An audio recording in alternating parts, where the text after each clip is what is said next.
Cher public du FFFH, alors comme promis, Jean-Pierre Méris est parmi nous pour répondre à vos questions, écouter vos appréciations. En effet, j'ai vraiment beaucoup aimé ce livre de Chalandon qui est plus dur que le film, hein, parce que l'enfance de Chalandon a été bien plus dure que la mienne. Hein.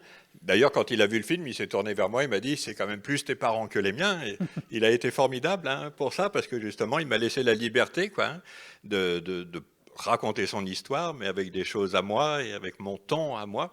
Ma volonté, par exemple, mais on la trouve exagérée parfois, mais moi j'ai toujours besoin qu'il y ait du pardon à la fin, quand même, hein, et de la réconciliation et de la rédemption. Donc c'est mon côté chrétien, mais voilà quoi. Hein, lui n'a pas ça quoi. Hein. Et puis c'était troublant pour moi, hein, puisque c'est mon premier film d'orphelin, quoi. Puisque donc je vous disais, j'ai perdu ma mère il y a 2 ans, mon père est mort il y a 15 ans, et c'est pas pour rien que je fais ce film-là, quoi. Maintenant que j'ai plus de mes parents et quasiment plus de famille. Et que je vais là recréer comme ça l'appartement familial, recréer ces scènes qui étaient toujours restées bien en tête, notamment les repas. Quoi. Je me souviens, c'était vraiment, c'est les moments dangereux. Quoi. Pour moi, ce qui est dangereux dans la vie, les repas et les fêtes de fin d'année. Très dangereux. Et donc c'était voilà, à la fois intéressant, émouvant de recréer ça. Recréer l'appartement familial, hein, c'était quelque chose hein, que je n'ai plus à Lyon. Mais vous voyez, je savais très bien comment c'était meublé, je montrais des photos, et donc je voulais vraiment le mobilier Henri II, ce papier peint, hein, c'était celui que j'ai connu comme ça dans les appartements lyonnais. Ce que j'aimais dans cette histoire, c'était aussi que le père donc, de Chalandon allait glisser quand même vers la dépression, on le voit, il sortait plus de sa chambre, et que le petit quand même a voulu pensant bien faire, quoi, continuer la mission pour sauver son père de la dépression et de la mélancolie. Donc c'était un bel acte d'amour aussi, hein, finalement. Mais donc, une fois trahi, il peut se retourner contre le père et dire c'est toi qui es fou, papa. Et ce qui sauve de ce genre de situation, c'est à un moment donné dire votre folie n'est pas la mienne. Quoi. Enfin, c'est ça, quoi, de couper. Je vois ma sœur, par exemple, a eu beaucoup plus de mal que moi, quoi, quand même, qui ait su couper, parce que j'ai eu cette chance incroyable de trouver ma passion. Et comme Chalandon, finalement, le journalisme, l'écriture, et comme le petit dans le film, le dessin, et moi les films, vers 12-13 ans, quand on trouve sa passion, je pense que ça protège, et puis on en fait quelque chose. Quoi. Vous voyez, encore à 60 ans, c'est mon matériau quand même, mais j'en fais quelque chose. Là, c'est quand même... Et je voulais vraiment faire un film sur l'enfance. Quoi, hein. C'est un regard d'enfant que je voulais que le spectateur épouse, hein, quand même. C'est-à-dire ce mélange de peur parfois, mais d'excitation. La vie est une aventure. Quoi, hein. Papa est un héros, je vais mettre des lettres. Enfin, j'ai peur et je suis excité. Donc c'est du jeu d'enfant, c'est de la croyance d'enfant. Donc on est redescendu sur des enfants, des garçons de 11 ans. Et lui, il est venu, et vous savez, le casting, moi, pour moi, c'est pas une recherche de compétences, c'est pas qui joue mieux qu'un autre, c'est l'attente d'une évidence. Quoi. Qui je vais avoir envie de filmer, quoi, hein, et qui va être en confiance avec moi. Et c'est vrai que ce jeune garçon m'a vraiment épaté dès la première rencontre, dès les premiers essais. Alors, et en plus, donc, grande entente entre lui et Benoît Poelvoorde. Alors, peut-être belges tous les deux, ça peut jouer, mais pas seulement. Pourtant, Benoît Poelvoorde, hein, il est comme moi, il n'a pas d'enfant, enfin, hein, il s'en méfie un peu. Enfin, non, je dis pas ça, mais pas loin, quoi. C'était ça. Quelle place vous laissiez, par exemple, à l'improvisation, ou bien si, justement, sur les tournages, vous faisiez beaucoup de prises, ou bien vous étiez très cadré Alors, bah, sur les émotifs anonymes, déjà, Benoît Poelvoorde, un soir, hein, je te racontais, m'avait envoyé un texto, de toute façon, tu n'es qu'un dresseur de primates. Là, je m'étais dit, aurais-je un tout petit peu exagéré dans ma direction d'acteur?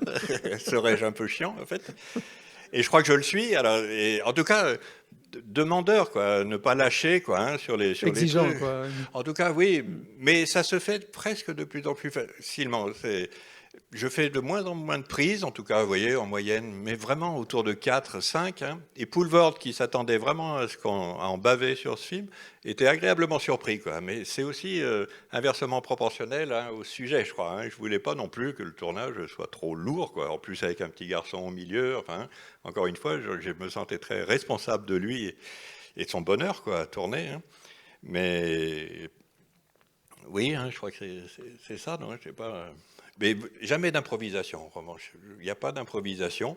L'important, c'est d'arriver à cette vie, quoi. Qu'est-ce qui fait qu'à un moment donné, vous allez avoir l'impression, et moi, comme premier spectateur, je vais avoir l'impression que les choses sont dites pour la première fois, entendues pour la première fois, vécues pour la première fois, quoi. Que c'est pas un texte qui était écrit, quoi.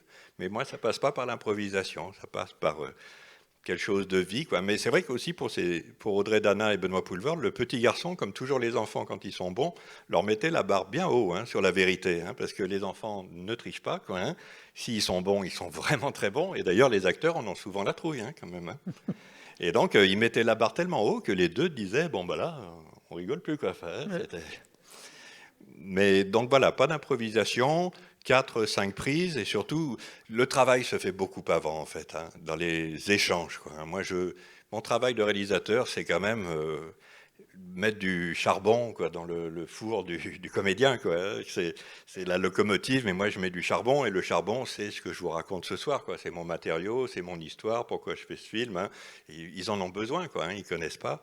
Après, si ça trouve des échos en eux, Benoît Poulvord en avait vraiment, hein, dans un rapport difficile au père aussi, donc ça trouve des échos en eux, mais c'est surtout ça, quoi, hein. C'est vraiment dans les lectures qu'on fait du scénario avant, les échanges qu'on a, de les nourrir, quoi. Après, moi, comme je suis très anxieux et tout, je ne peux pas improviser, parce que je fais la mise en scène avant, donc quand j'arrive sur le tournage, quoi, hein, je sais où tel acteur est assis et ce qu'ils vont faire, quoi, donc je leur propose, hein, la mise en scène. Enfin, je leur impose, dirais. Oui, là, ça, je l'entends déjà dire. Oui, alors propose. Alors. Et c'est dans ce cadre-là, ceci dit, qu'ils sont libres, quoi, et qui doivent amener la vie, quoi. C'est pas moi qui leur donne du talent, hein, c'est pas moi qui amène la vie, hein, c'est eux, quoi, quand même, hein. Et ce Poulvord, c'est vraiment étonnant. Bon, c'est vrai que moi, c'est peut-être les deux plus grandes émotions avec des acteurs, quoi, hein. J'ai eu ça avec Sandrine Bonner comme actrice, mais aussi avec Gérard Depardieu, quoi, dans L'Homme qui rit. Il y a ce côté au-delà du jeu, quoi, hein, quand même. Chez Poulvord, il y a un côté, à un moment donné, comme Depardieu me disait, vas-y, filme. Et c'est vrai que c'est le don de soi, quoi, hein, c'est le don d'eux-mêmes, hein, c'est vas-y, prends ce que je suis, quoi.